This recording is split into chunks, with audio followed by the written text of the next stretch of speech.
Напалеонаўскія войны пачатку 19 стагоддзя былі значнымі падзеямі для ўсяго кантынента. Перакройвалася карта Еўропы, змяняліся не толькі межы, але і лёсы народаў. А якое месца ў гэтай барацьбе мела Беларусь? У савецкіх падручніках адказ на пытанне быў адназначным. Руска-французская вайна 1812 года называлася айчыннай. Сцвярджалася, што ўвесь беларускі народ разам з рускімі войскамі узняўся за абарону расійскай імперыі. Такому меркаванню далёка да праўды. У нашым чарговым эксплейнеры мы пераканаем вас. Вайна 1812 года была не яднаннем народа, а трагедыяй края і буйным грамадзянскім канфліктам для беларусаў.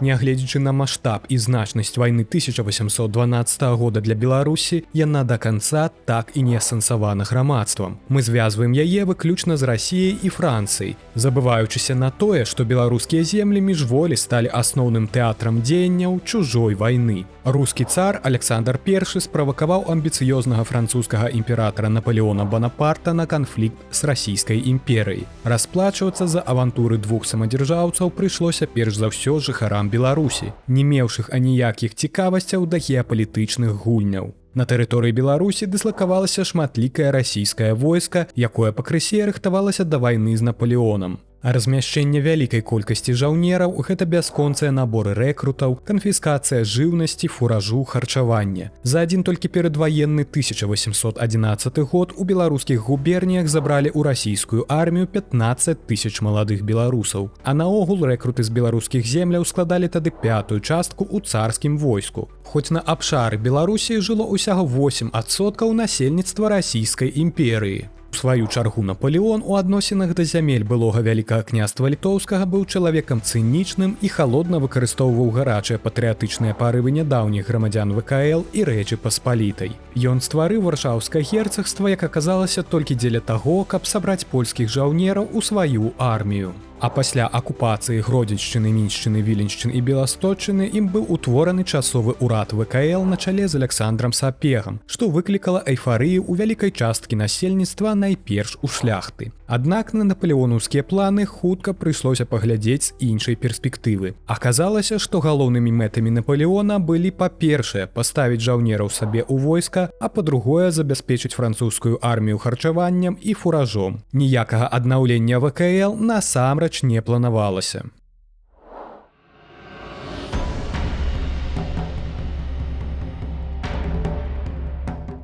Падчас вайны 1812 года тэрыторыя Беларусі была арэнай крывапралітных бітваў, якія суправаджаліся вялікімі ахвярамі з абодвух бакоў, а таксама прывялі да значных стратаў сярод цывільнага насельніцтва. Прычым даставалася беларусам і ад французаў, і ад расейцаў. Адносіны беларускага насельніцтва да вайны былі рознымі. Каталіцкая шляхта ў аснове сваёй перайшла на бок Францыі. Некалькі дзясяткаў тысяч беларускіх шляхцічаў удзельнічалі ў паходзе на Маскву ў складзе арміі Напалеона. Быў сфармаваны лёгкаконны полк пад камандою генерала Яна Канопкі, да якога далучыўся эскадрон беларускіх татараў на чале з маёрам Мустафой Ахмантовічам. Асобны полк уланаў у 3000 шабляў выставіў сваім коштам князь Дамінік Радзівіл, а на Палессі быў сфарміраваны 6-ы пяхотны полк. Пад канец вайны на заклік да паспалітага рушання сабраліся конныя харугвы шляхты. Агулам на баку Напалеона выйшлі 24 000 беларускіх жаўнераў, якіх здолеў узброіць часовы ўрад. Праваслаўная шляхта ў сваю чаргу пераважна змагалася на баку Расіі. Да таго ж, у выніку рэкруцкага набору ў складзе расійскага войска апынулася некалькі дзясяткаў тысяч беларускіх сялян. Наогул жа беларускае сялянства ставілася да вайны адмоўна. Сяляне імкнуліся захаваць нейтралітэт, хаваліся па лясах, яны не давяралі ні французам, ні рускім. Пры гэтым пэўны спадзеў на Напалеона сяляне мелі, бо спадзяваліся пазбавіцца прыгоннай залежнасці.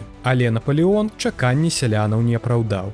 І, негледзячы на тое, што ў шэрагу краінаў Еўропы французскі монарх зрабіў сялян вольнымі, на беларускіх землях прыгон так і застаўся існаваць. Такім чынам, для беларускіх земляў вайна 1812 года мела рысы грамадзянскай вайны, бо частка насельніцтва, пераважна шляхта, ваявала на баку Напалеона, а другая частка на баку Расіі.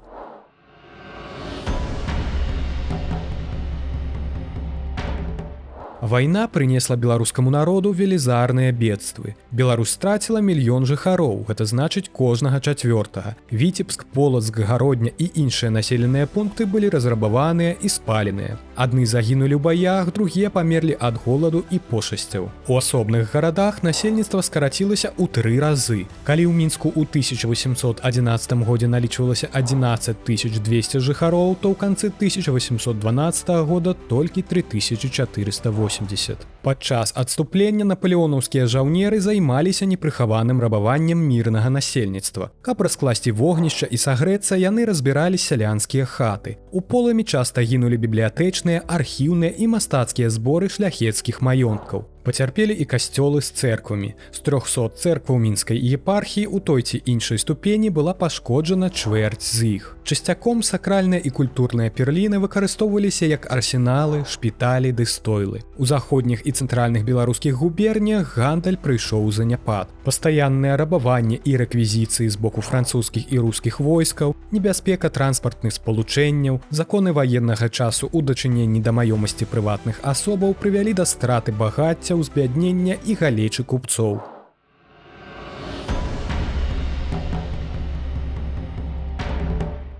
Такім чынам, калі для расійскай гісторыі 1812 год з'яўляецца айчыннай вайной і важнай датай у гераічным мінулым краіны, то для Беларусі гістарычная падзея з'яўляецца бядой, якая знішчыла чвэрць насельніцтва края, зруйнавала эканамічны і людскі патэнцыял беларускіх земляў. Для беларусаў назва «Айчынная вайна» у дачыненні да руска-французскай вайны 1812 года проста недарэчна. Значная колькасць беларусаў ваявала і з таго, і з другога боку. Надзеі адной часткі шляхты наўпрост былі падманутыя, у той час як другая частка, сяляне-рэкруты, увогуле не магла ні на што спадзявацца, бо была загнаная ў войска сілком. Вайна 1812 года для Беларусі была вайной краіны, што знішчыла яе мінулую радзіму, і краіны, што падманула ў абяцаннях гэтую краіну вярнуць. І наўрад ці ў гэтых умовах можна знайсці прыкметы усенароднай падтрымкі аднаго з бакоў.